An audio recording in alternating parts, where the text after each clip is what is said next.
Maharishi, je commence avec ces principales attaques qui ont été faites contre vous et votre mouvement.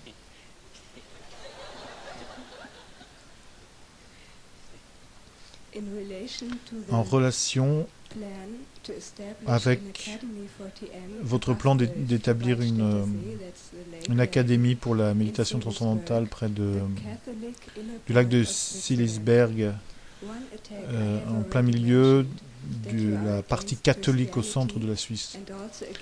Une attaque que j'avais déjà mentionnée, qui est en rapport avec le fait que vous êtes contre le christianisme et contre Jésus-Christ,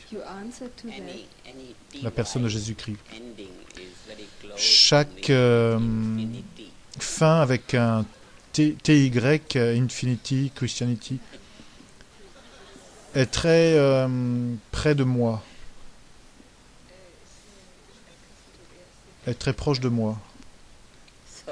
Donc, mon message est que l'infini et le christianisme, Christianity et Infinity, se terminent avec TY.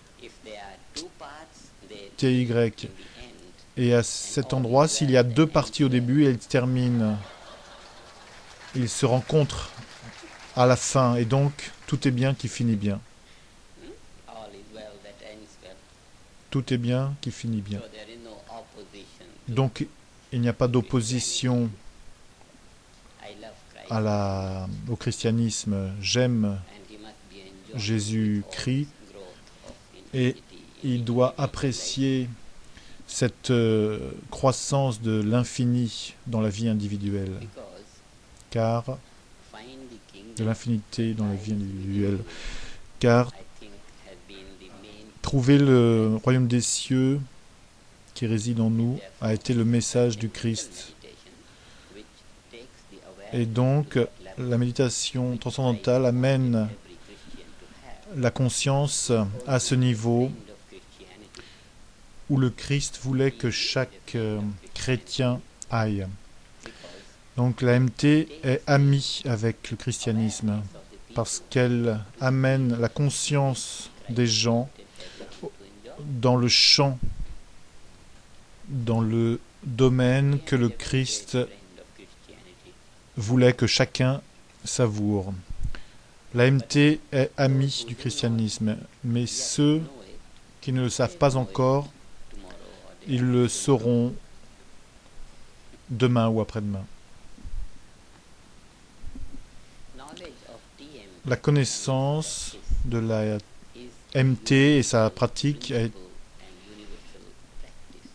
est un principe universel et une pratique universelle, peu importe à quelle religion on appartient.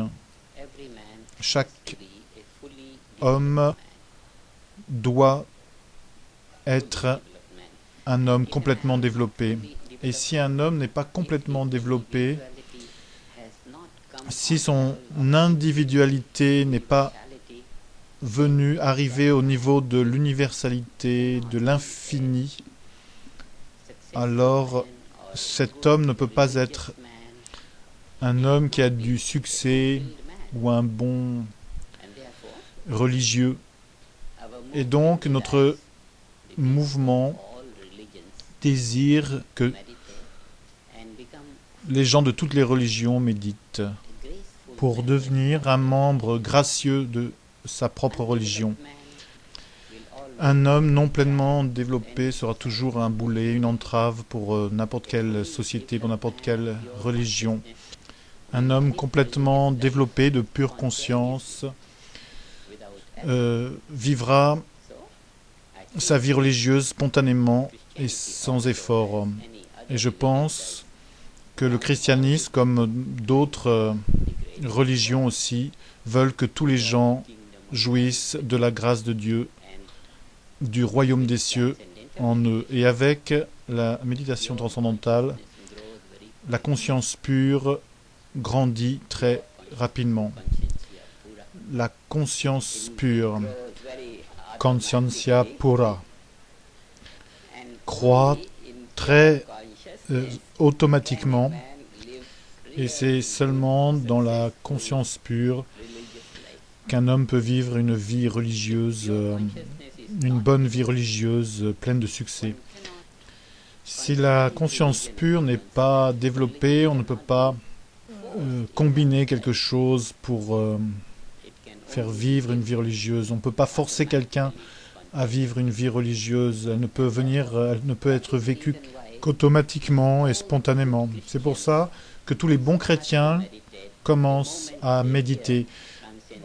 À partir du moment où ils entendent parler que la méditation transcendantale va développer très rapidement la conscience pure, ils viennent. Tous ces pays, l'Espagne, l'Amérique du Sud, ils sont tous très catholiques. Et il y a beaucoup de centres. Et les professeurs de méditation transcendantale sont de plus en plus nombreux dans ces régions.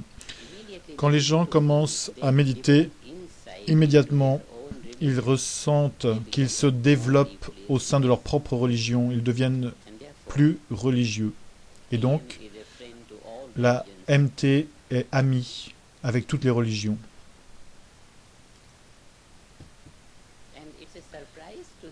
Et c'est une surprise d'entendre ceux qui ne savent pas ce qu'est cette MT. Dans l'ignorance, les gens peuvent dire n'importe quoi. Mais ceux qui commencent à connaître apprécient, savourent. N'importe où les gens ont appris la méditation, il y a toujours eu des bons articles dans les journaux. Cet été, nous étions aux États-Unis. Church World, un journal catholique pour les jeunes, a écrit 4 très beaux articles. Et tous les gens de ce journal se sont fait initier. Et l'éditeur en chef de ce journal, qui guidait un groupe de jeunes, a recommandé dans un article qu'il a écrit que tous les jeunes devraient commencer immédiatement à méditer pour se débarrasser du stress et des tensions dans leur vie. Et ensuite, il a dit que cette pratique allait faire de vraiment bons chrétiens fervents. Et la société sera fière de ces chrétiens complètement développés. Cela devrait enlever la peur des gens qui sont religieux et qui sont sur le chemin de la réalisation de Dieu. Je continue juste avec ce texte. Vous avez déjà répondu l'autre jour. J'aime beaucoup le christianisme. Rien ne me rendrait plus heureux que le Christ soit au milieu de nous maintenant. Puis-je maintenant vous demander de préciser votre déclaration? Jésus-Christ était un grand maître, un gourou aussi après son soi-disant message officiel des évangiles.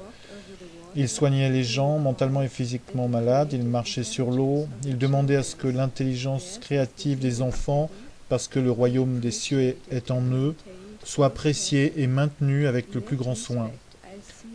À cet égard, je vois une certaine relation évidente entre l'enseignement et la personne de Jésus-Christ et la MT. Il me paraît même aussi que le chemin simple et facile que vous offrez a une similarité évidente et étonnante avec la petite voix, la dite petite voix de la plus grande et la plus populaire mystique chrétienne moderne, Thérèse de Lisieux. La difficulté survient néanmoins avec la souffrance du Christ qui a porté la croix. Cet aspect de la personne du Christ a fortement été placé au premier plan par l'Église depuis l'époque gothique. Croyez-vous et souhaitez-vous que l'autre maître, le maître immense et bon, le gourou, devrait être à nouveau remis au premier plan? Et voyez-vous là, dedans, une contribution à la solution au problème de notre temps?